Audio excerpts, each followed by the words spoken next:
नवा अध्याय। उसके उपरांत श्री कृष्ण भगवान बोले, हे अर्जुन, तुझ दोष दृष्टि रहित भक्त के लिए इस परम गोपनीय ज्ञान को रहस्य के सहित कहूंगा कि जिसको जानकर तू दुख रूप संसार से मुक्त हो जाए। यह ज्ञान सब विद्याओं का राजा तथा सब गोपनियों का भी राजा एवं अति पवित्र, उत्तम, प्रत्यक्ष फल वाला और धर्मयुक्त है। साधन करने को बड़ा सुगम और अविनाशी है। हे परम तप, इस तत्व ज्ञान रूप धर्म में श्रद्धा रहित पुरुष मेरे को न प्राप्त होकर मृत्यु रूप संसार चक्र में भ्रमण करते हैं। हे अर्जुन, मुझ सच्चिदानंद घनन परमात्मा से यह सब जगत जल से बर्फ के सदृश परिपूर्ण है और सब भूत मेरे अंतर्गत संकल्प के आधार स्थित हैं। इसलिए वास्तव में मैं उनमें स्थित नहीं हूँ और वे सब भूत मेरे में स्थित नहीं है। किंतु मेरी योग माया और प्रभाव को देख कि भूतों का धारण पोषण करने वाला और भूतों को उत्पन्न करने वाला भी मेरा आत्मा वास्तव में भूतों में स्थित नहीं है। क्योंकि जैसे आकाश से उत्पन्न हुआ सर्वत्र विचरने वाला महान वायु सदा ही आकाश में स्थित है, वैसे ही मेरे संकल्प द्वारा उत्पत्ति वाले होने से संपूर्ण भूत मेरे में स्थित हैं। ऐसे जान। हे अर्जुन, कल्प के अंत में सब भूत मेरी प्रकृति को प्राप्त होते हैं, अर्थात प्रकृति में लय होते हैं और कल्प के आदि में उनको मैं फिर रचता हूँ।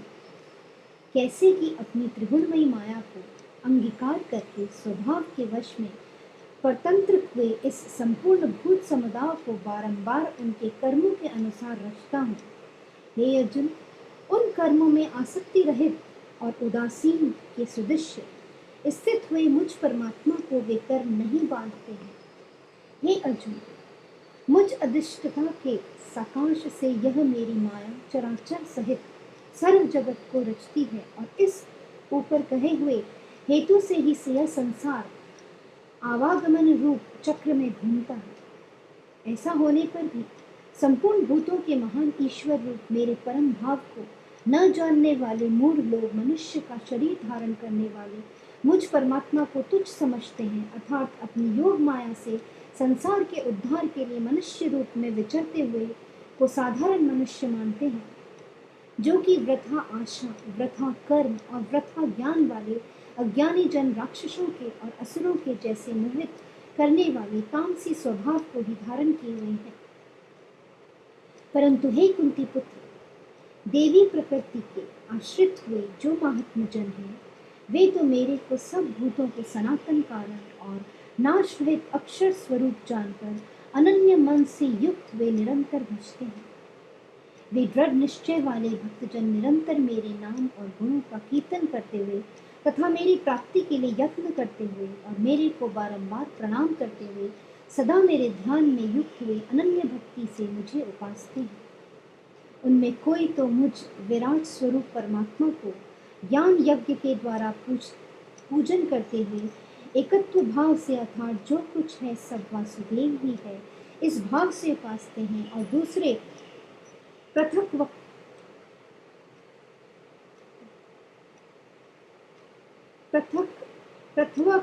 भाव से, अर्थात स्वामी सेवक भाव से और कोई बहुत प्रकार से भी उपासते हैं। क्योंकि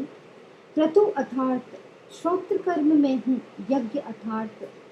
पंचम महायज्ञादिक स्मार्त कर्म में मैं हूँ, स्वदा अर्थात पितरों के निमित्त दिया जाने वाला अन्न मैं हूँ,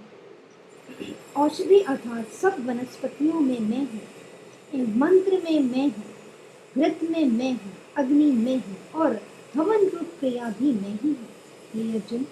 मैं ही इस संपूर्ण जगत का धाता अर्थात धारण पोषण करने वाला एवं कर्मों के फल को देने वाला तथा पिता, माता और पितामह हूँ और जानने योग्य पवित्र ओमकार तथा ऋग्वेद, सामवेद और यजुर्वेद भी मैं ही हूँ। हे अर्जुन, प्राप्त होने योग्य तथा भरण पोषण करने वाला, सबका स्वामी, शुभाशुभ का देखने वाला, सबका वास स्थान और शरण लेने योग्य तथा प्रति उपकार न चाहकर हित करने वाला और उत्पत्ति प्रलय रूप तथा सबका आधार, निधान और अविनाशी कारण भी मैं ही हूँ। मैं ही सूर्य रूप हुआ तपता हूँ तथा वर्षों को आकर्षण करता हूँ और वर्षाता हूँ। और हे अर्जुन, मैं ही अमृत और मृत्यु और सत और असत भी सब कुछ नहीं हूँ। परंतु जो तीनों वेदों में विधान किए हुए सकाम कर्मों को करने वाले और सोम रस को पीने वाले और पापों से पवित्र हुए पुरुष मेरे को यज्ञों के द्वारा पूछकर स्वर्ग की प्राप्ति को चाहते हैं, वे पुरुष अपने पुण्यों के फल रूप इंद्रलोकों को प्राप्त होकर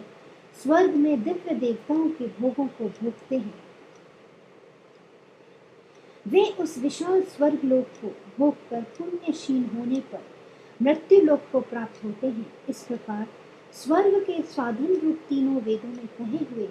सकाम कर्म के शरण हुए और भोगों की कामना वाले पुरुष बारंबार जाने आने को प्राप्त होते हैं, अर्थात पुण्य के प्रभाव से स्वर्ग में जाते हैं और पुण्यशील होने से मृत्यु लोक में आते हैं। जो अनन्य भाव से मेरे में स्थित हुए भक्तजन मुझ परमेश्वर को निरंतर चिंतन करते हुए निष्काम भाव से भजते हैं, उन नित्य एक ही भाव से मेरे में स्थित वाले पुरुष का योग क्षेम में स्वयं प्राप्त कर देता हूँ। हे अर्जुन, यद्यपि श्रद्धा से युक्त हुए जो सकामी भक्त दूसरे देवताओं को पूजते हैं, वे भी मेरे को ही पूजते हैं, किंतु उनका वह पूछना अविधि पूर्वक है अर्थात अज्ञान पूर्वक है, क्योंकि संपूर्ण यज्ञों का भोक्ता और स्वामी भी मैं ही हूँ, परंतु वे मुझ अधियज्ञ स्वरूप परमेश्वर को तत्व से नहीं जानते हैं, इसी से गिरते हैं अर्थात पुनर्जन्म को प्राप्त होते हैं। कारण यह नियम है कि देवताओं को पूजने वाले देवताओं को प्राप्त होते हैं, पितरों को पूजने वाले पितरों को प्राप्त होते हैं, भूतों को पूजने वाले भूतों को प्राप्त होते हैं और मेरे भक्त मेरे को ही प्राप्त होते हैं। इसलिए मेरे भक्तों का पुनर्जन्म नहीं होता। हे अर्जुन, मेरे पूजन में यह सुगमता भी है कि पत्र, पुष्प, फल, जल इत्यादि जो कोई भक्त मेरे लिए प्रेम से अर्पण करता है, उस शुद्ध बुद्धि निष्काम प्रेमी भक्त का प्रेम पूर्वक अर्पण किया हुआ वह पत्र पुष्पादिक में सगुण रूप से प्रकट होकर प्रीति सहित खाता हूँ। इसलिए हे अर्जुन,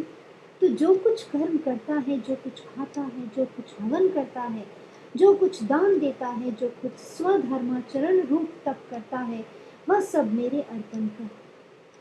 इस प्रकार कर्मों को मेरे अर्पण करने हुए संन्यास योग से युक्त हुए मन वाला तू शुभाशुभ फल रूप कर्म बंधन से मुक्त हो जाएगा और उनसे मुक्त हुआ मेरे को ही प्राप्त होगा।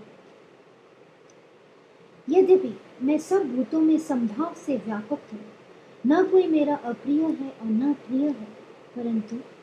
जो भक्त मेरे को प्रेम से भजते हैं वे मेरे में हैं और मैं भी उनमें प्रत्यक्ष प्रकट हूँ। मेरी भक्ति का और भी प्रभाव सुन।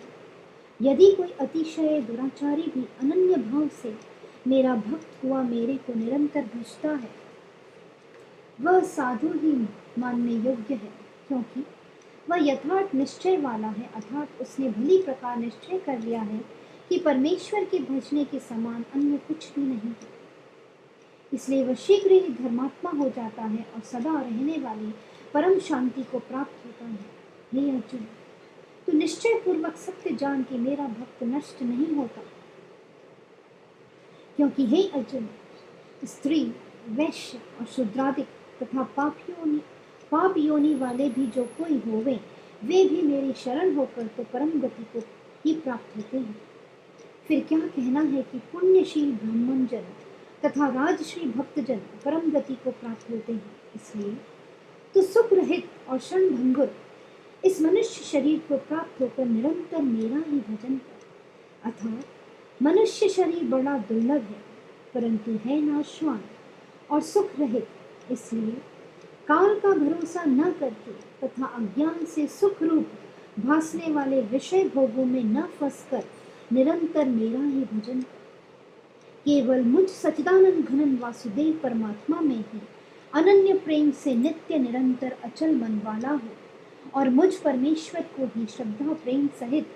निष्काम भाव से नाम गुण और प्रभाव के श्रवण कीर्तन मनन और पठन पाठन द्वारा निरंतर भजने वाला हो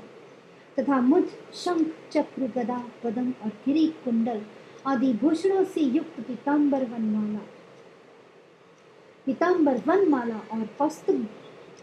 मणिधारी विष्णु का मन वाणी और शरीर के द्वारा सरस्व अर्पण करके अतिशय श्रद्धा भक्ति और प्रेम से विहलता पूर्वक पूजन करने वाला है और मुझ सर्वशक्तिमान विभूति बल ऐश्वर्य माधुर्य गंभीरता उदारता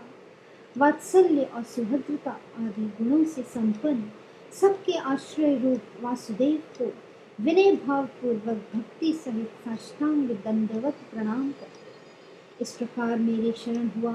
तू आत्मा को मेरे में ही एकीभाव करके मेरे को ही